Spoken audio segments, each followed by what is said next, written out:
नमस्कार। टॉप में स्वागत है, जहां बात होगी द ओनली पॉलिटिक्स की। बात होगी 12 जनपद यानी स्वर्गीय रामविलास पासवान के आवास को खाली कराने की। मिट गई 32 साल पुरानी पहचान 12 जनपद की। 10 जनपद, यह नाम लेते ही दिमाग में सीधे यही बात पहुंचती है कि कांग्रेस अध्यक्ष सोनिया गांधी का आवास। ठीक वैसे ही 12 जनपद की पहचान कल तक रामविलास पासवान के आवास से हुआ करती थी। 10 जनपद की बाउंड्री और 12 जनपद की बाउंड्री सटी हुई है। इस बंगले की चर्चा उस वक्त भी ज्यादा हुई थी जब कांग्रेस अध्यक्ष सोनिया गांधी 2004 में उनसे समर्थन मांगने टहलते हुए उनके आवास पहुंची थी। 12 जनपद के साथ पासवान का नाम इसलिए भी जुड़ गया था क्योंकि पिछले 32 सालों से लुटियंस जोन का यह सरकारी बंगला रामविलास पासवान के नाम पर अलॉट था। देश में सरकारें बदलती गई, कभी तीसरा मोर्चा तो कभी यूपीए और कभी एनडीए। इन सब के बीच यदि नहीं बदला तो रामविलास पासवान के आवास का पता 12 जनपद। राजनीतिक गलियारों में इस बंगले को लेकर हमेशा चर्चा होती रहती थी। रामविलास पासवान के निधन के बाद ये उम्मीद थी कि शायद चिराग पासवान केंद्र में मंत्री बनते तो बंगला बचा रहता, लेकिन इसके पहले ही चाचा ने पार्टी तोड़ दी। प्रधानमंत्री नरेंद्र मोदी की तारीफ भी चिराग पासवान को काम नहीं आई। दिल्ली के 12 जनपद बंगले को खाली कराया गया। अब 12 जनपद किसी और केंद्रीय मंत्री के नाम पर होगा। केंद्रीय आवास और शहरी कार्य मंत्रालय के तहत आने वाला संपदा निदेशालय ने काफी पहले नोटिस जारी किया था बंगला खाली करने को।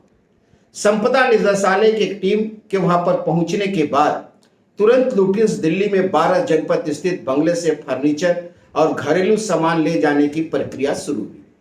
लोक जनशक्ति पार्टी के आधिकारिक पते 12 जनपद बंगले से सामान लदे 2 ट्रक बाहर निकले, जबकि 3 और ट्रक बंगले के सामने खड़े थे। पूर्व केंद्रीय मंत्री रामविलास पासवान की मृत्यु के बाद चिराग पासवान उनके चाचा पशुपति कुमार पारस के बीच मतभेदों के चलते लोजपा 2 धड़ों में विभाजित हो गई। दोनों लोजपा के नेतृत्व के लिए अड़े हुए थे। देश के प्रमुख दलित नेताओं में से एक रामविलास पासवान का अक्टूबर 2020 में 74 साल की उम्र में निधन हो गया था। वो केंद्र की कई सरकारों में 1989 से मंत्री रहे थे। रामविलास पासवान को मौसम वैज्ञानिक के रूप में भी जाना जाता था। रामविलास पासवान के इस बंगले में मौसम विभाग का एक दफ्तर है, जिससे यह अनुमान लग जाता है कि अगली सरकार किसकी होगी। यह चर्चा अक्सर हुआ करती थी। राजनीति के मौसम वैज्ञानिक के नाम से मशहूर रामविलास पासवान की अधिकांश भविष्यवाणियां सच भी साबित हुई। वो एक बेहद ही साधारण परिवार से आते थे और उनकी राजनीति में कोई गॉडफादर भी नहीं था, लेकिन अपने दम पर वो राजनीति के शिखर से या यूं कहें शिखर पर अंत तक बने रहे। चलते चलते सोशल मीडिया पर विश्व दीपक के एक पोस्ट के अंश विशेष पर नजर डालेंगे। शिवसेना सबसे लंबे समय तक बीजेपी की सहयोगी पार्टी रही, समय रहते अलग हुई तो बच गई। शरद पवार को इसका श्रेय दिया जाना चाहिए। अकाली दल सबसे पुरानी सहयोगी पार्टी थी, अलग भी हुई, अब पंजाब में समाप्त होने के कगार पर है। बीएसपी यानी बसपा गठबंधन करके सरकार बनाई, लगभग समाप्त हो गई। जेडीयू बिहार में कभी बिग ब्रदर वाले रोल से नीचे गिरकर अब याचक वाली भूमिका में आ गई।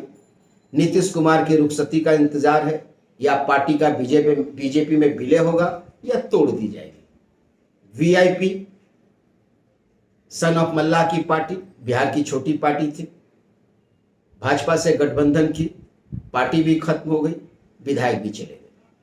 पीडीपी बड़े जोश खरोश से बीजेपी के साथ मिलकर सरकार बनाई, अब जम्मू एंड कश्मीर में समाप्त है। रामविलास पासवान का बंगला 12 जनपद खाली करवाया गया। चिराग को बाहर निकाल दिया गया। उनकी पार्टी एलजेपी पहले ही समाप्त हो चुकी थी।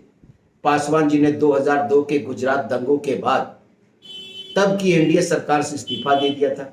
चूंकि मौसम वैज्ञानिक थे, इसलिए फिर से वापस आ गए। उनका प्लान चिराग की लौ को तेज करना था, लेकिन उनके जाते ही वो अभी बुझ गया। धन्यवाद। टॉप में फिर मुलाकात होगी, जहां बात होगी द ओनली पॉलिटिक्स की।